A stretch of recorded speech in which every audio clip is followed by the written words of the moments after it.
Content advisory. This video discusses ongoing geopolitical conflict and nuclear weapons proliferation. All information is sourced from verified public reports and official government statements. Important disclosures. All visuals in this video are AI-generated recreations using Gemini AI. No actual conflict footage or sensitive imagery has been used. This analysis presents factual information from credible sources including IAEA, U.S. Defense Intelligence Agency, and international news organizations.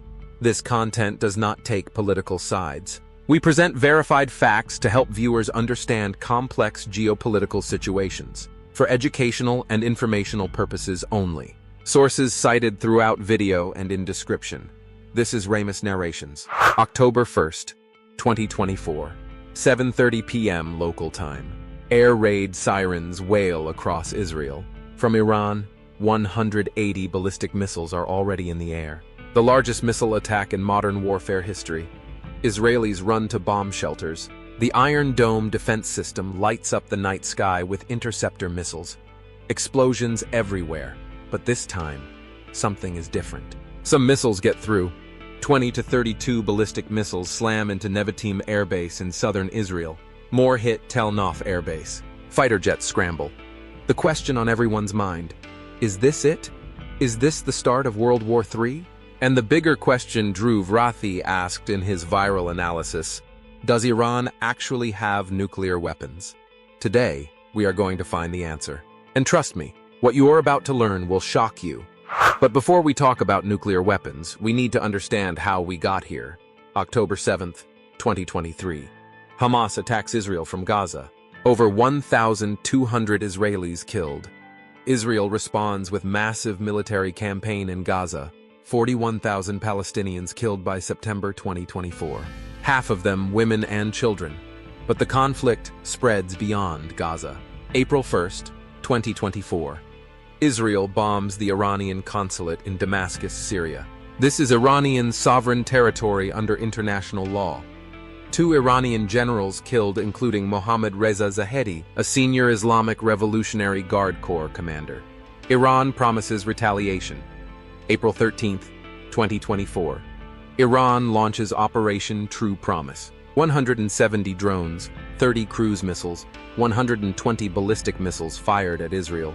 But this time, Israel has advance warning. US, UK, France, and Jordan help intercept. 99% of projectiles are shot down. Minimal damage, but tensions are now sky high. July 31st, 2024. Israel assassinates Ismail Haniyeh, the political leader of Hamas, in Tehran. A guest in Iran's capital during a presidential inauguration. Killed by explosive device. Iran is humiliated. September 27th, 2024. Israel kills Hassan Nasrallah, the leader of Hezbollah, in Beirut with bunker-buster bombs. Also killed Abbas Nilfarushan, a senior IRGC commander who was meeting with Nasrallah. 2 major Iranian allies, dead. This brings us back to October 1st, 2024. Iran launches Operation True Promise 2, 180 ballistic missiles. This time, more get through. Israel promises revenge. So how did Israel defend against 180 ballistic missiles? The answer is a 3-layer defense system that is considered the most advanced in the world. Layer 1, Iron Dome. This system handles short-range threats from 4 to 70 kilometers. Think of rockets from Gaza or southern Lebanon. It has a 90% success rate. Each Iron Dome interceptor costs about $40,000 to $50,000. Sounds expensive, but the rockets it is stopping could cause millions in damage.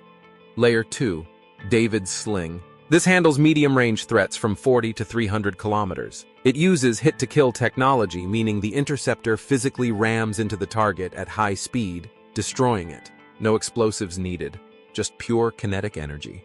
Layer 3, Arrow 2 and Arrow 3. These are for long-range ballistic missiles, the kind Iran launched. Arrow 3 is special. It intercepts missiles in space, outside the atmosphere. Exo-atmospheric interception. Each Arrow interceptor costs $3 million. On October 1st, Israel also had help.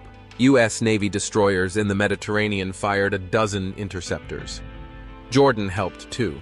This was a coalition defense effort. But here is the problem.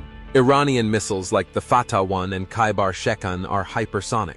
They travel at speeds over Mach 5. They maneuver unpredictably. Even the best defense systems struggle. That is why 20 to 30 missiles got through. Now the question everyone wants answered. Does Iran have nuclear weapons? The short answer, no. The long answer, they are terrifyingly close. According to the International Atomic Energy Agency, as of May 2025, Iran has 408 kilograms of uranium enriched to 60% purity.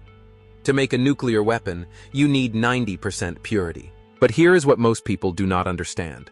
Going from 60% to 90% is much easier than going from 0 to 60.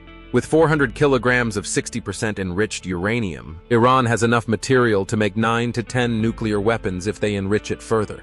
And how long would that take? The U.S. Defense Intelligence Agency says probably less than 1 week. Less than 1 week. Let me repeat that. Iran could produce enough weapons-grade uranium for 1 nuclear bomb in less than 7 days. They are using advanced IR-6 centrifuges that spin uranium hexafluoride gas at incredible speeds. These centrifuges are 50 times more efficient than the old IR-1 models. Iran has 13,555 of these advanced centrifuges installed at 2 main facilities, Natanz and Fordow. To put this in perspective, in 2015, when the nuclear deal was signed, Iran's breakout time was 12 months. Today it is less than 1 week. That is 52 times faster. So how did we get from 12 months breakout time to less than 1 week? The answer lies in the collapse of the 2015 nuclear deal. July 14, 2015, Vienna, Austria. After 2 years of intense negotiations, the United States, United Kingdom, France, Germany, Russia, China, and Iran signed the Joint Comprehensive Plan of Action, the JCPOA. President Obama calls it a historic achievement. Here is what Iran agreed to. Reduce uranium stockpile by 98%. Limit enrichment to 3.67% purity, which is only enough for civilian nuclear power, not weapons. Install only 5,000 old IR-1 centrifuges. Allow International Atomic Energy Agency inspectors full access to nuclear facilities. In exchange, the United States and European Union lift crippling economic sanctions. Oil exports resume. Billions of dollars in frozen assets released. Iran rejoins the global economy, and it works. The IAEA confirms Iran is complying. Breakout time, 12 months. Then May 8, 2018. President Donald Trump announces the United States is withdrawing from the JCPOA. He calls it the worst deal ever negotiated. New sanctions are imposed. Maximum pressure campaign begins. Iranian economy collapses. Oil exports drop from 2.5 million barrels per day to under 500,000. Inflation skyrockets to 40%. Unemployment surges. Iran feels betrayed. If the United States will not honor the deal, why should Iran? In May 2019, exactly 1 year after the U.S. withdrawal, Iran begins violating JCPOA limits. First, they exceed the 300-kilogram uranium stockpile cap. Then they enrich beyond 3.67%, 20%, then 60%. They install advanced IR-6 centrifuges, 50 times more efficient. They build new facilities deep underground. They kick out IAEA inspectors from key sites. By 2025, Iran has 13,555 advanced centrifuges, 40 times more enriched uranium than the JCPOA allowed. And breakout time? Less than 1 week.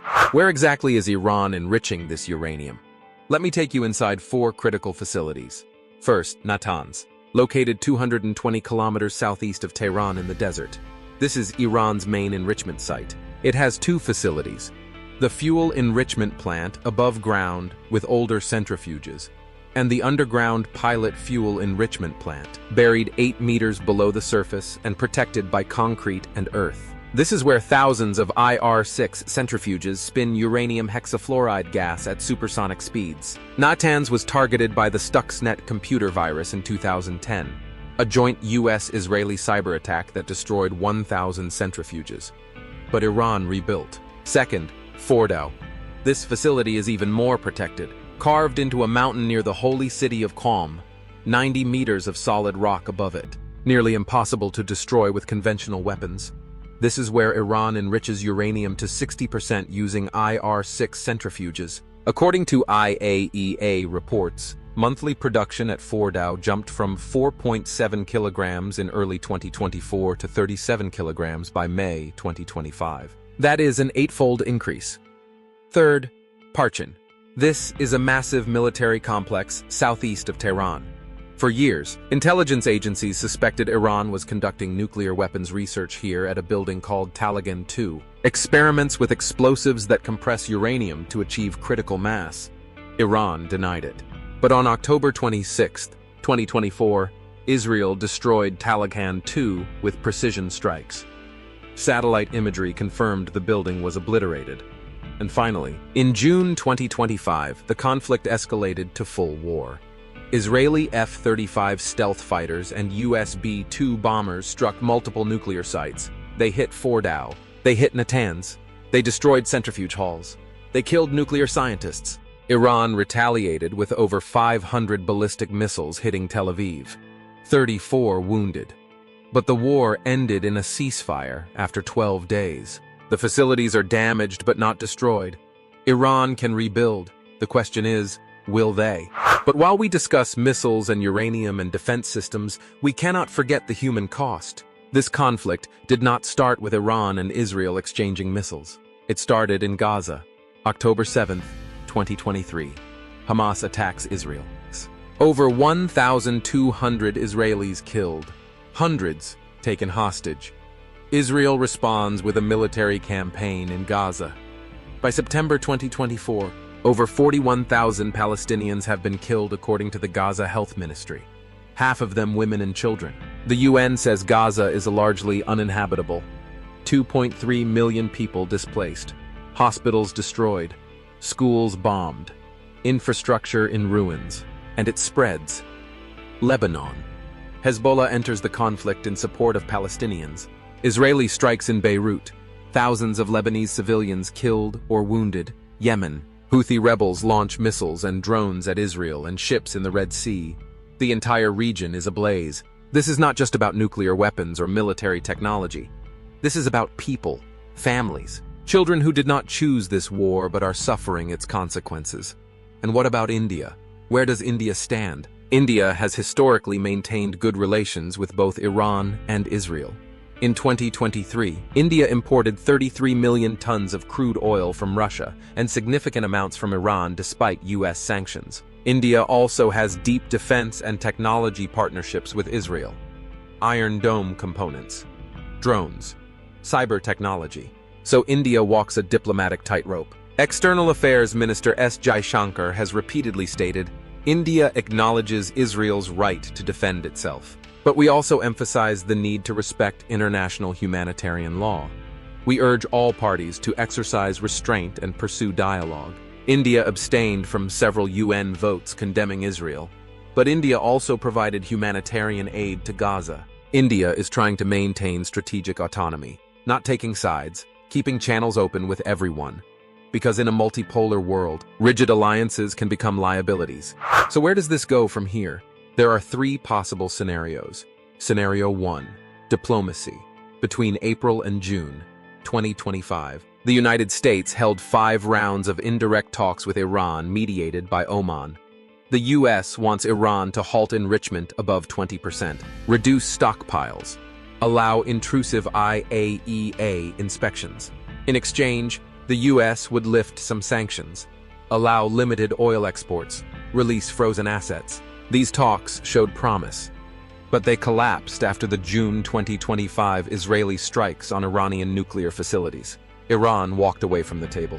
A 6th round scheduled for July was cancelled, but diplomacy could resume if both sides step back from the brink, if cooler heads prevail. The Biden administration left office in January 2025, signaling openness to a new nuclear agreement if Iran is serious. But Iran demands guarantees that the next US president will not withdraw like Trump did. Can the US provide that? Probably not. Treaties require Senate approval. Executive agreements can be reversed. That is the fundamental problem. Scenario 2, continued escalation. The June 2025 war between Iran and Israel lasted 12 days. Iranian ballistic missiles hit Tel Aviv, wounding 34 people. Israel destroyed Iranian air defense systems, nuclear scientists, and centrifuge facilities. Both sides declared victory. Both sides accepted a ceasefire. But the ceasefire is fragile. Hardliners in both countries want revenge. Another assassination. Another missile strike. And the cycle continues.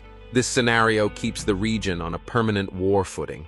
Conventional conflict, proxy battles, cyber attacks, economic warfare, but no nuclear weapons. Yet. Scenario 3. Iran crosses the nuclear threshold. This is the nightmare scenario. Supreme Leader Ayatollah Ali Khamenei issues a religious fatwa in 2003 declaring nuclear weapons un-Islamic. But fatwas can be reversed. If Iran feels existentially threatened, if Israeli strikes destroy enough infrastructure, if the US threatens regime change, Khamenei could authorize weaponization. Intelligence agencies assess Iran has maintained a covert nuclear weapons program, despite officially halting it in 2003. The infrastructure exists, the knowledge exists, the material exists. If the order is given, Iran could assemble a crude nuclear device within months. And once Iran has the bomb, Saudi Arabia will want one, Egypt will want one, Turkey will want one. The entire Middle East nuclearizes, and the probability of nuclear war increases exponentially. This is why the world is watching Iran so closely. This is why the breakout time matters. Because we are not talking about abstract geopolitics. We are talking about the potential for nuclear weapons in the most volatile region on Earth. The question is not, can Iran build a bomb? The question is, will they? And will anyone stop them in time?